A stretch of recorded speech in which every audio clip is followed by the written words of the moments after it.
Hey, welcome back to 7-Minute Books. I'm Sam, and today we're talking about Alice Dreger's Galileo's Middle Finger.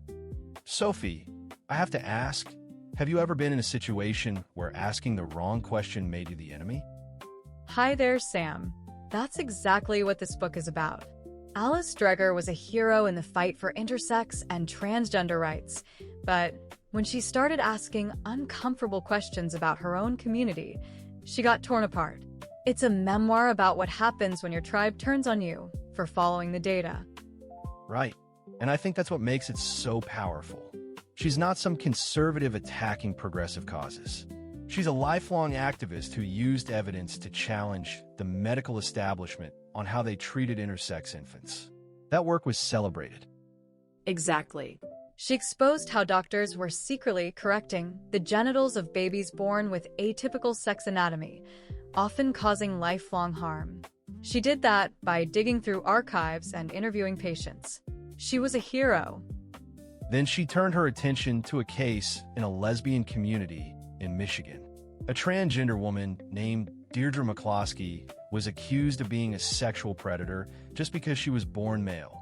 Dreger investigated and found the evidence was flimsy. She argued that if we believe in self-identification, we can't police who counts as a real lesbian based on chromosomes. And that's when the backlash started. The community that once praised her called her a traitor, a transphobe. She was harassed online. Her motives were attacked.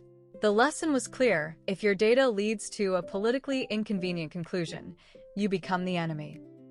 Then there's the Michael Bailey case. He was a psychologist at Northwestern who wrote a book arguing that some transgender women are motivated by a paraphilia called autogynephilia. Now, Dreger didn't necessarily agree with him, but she was appalled by the campaign to destroy him. Right. Activists filed complaints, picketed his classes, threatened his family. When Dreger was asked to investigate the ethics of those tactics for a journal, she concluded they had crossed a line. And then the activists turned on her. She was doxxed, her email hacked, her reputation trashed. The worst part, she writes, was the silence of her former allies. The same people who celebrated her courage now refused to defend her. They were afraid of being caught in the crossfire.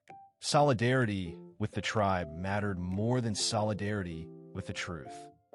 She also defends the anthropologist Napoleon Chagnon, who studied the Anomaly people and was accused of fomenting violence and being a racist. Dreger dug into the evidence and found those accusations were wildly exaggerated.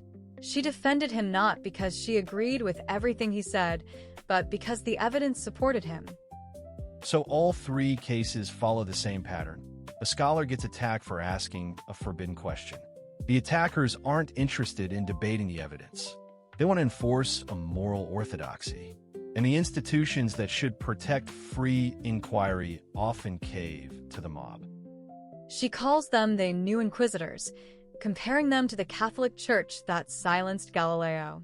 Just like the Church refused to look through his telescope because it threatened their dogma, these modern Inquisitors refuse to engage with data that challenges their political worldview. Dreger eventually left her tenured position at Northwestern. She was exhausted by the hypocrisy of an institution that preached intellectual freedom while punishing those who practiced it. That's a quiet tragedy.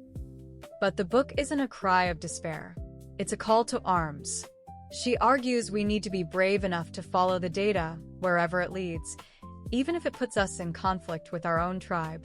She distinguishes between being an advocate who wants to win the argument and being a scholar who wants to find the truth.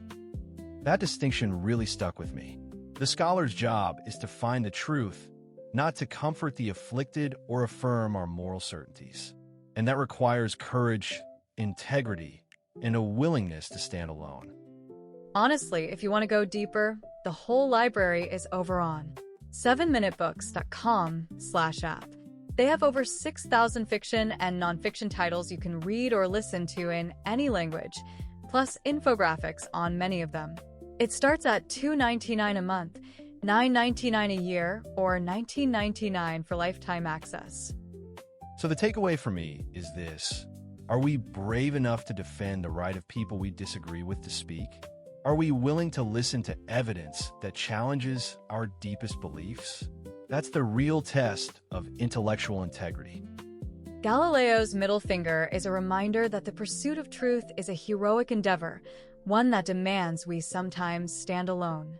We'll see you in the next one.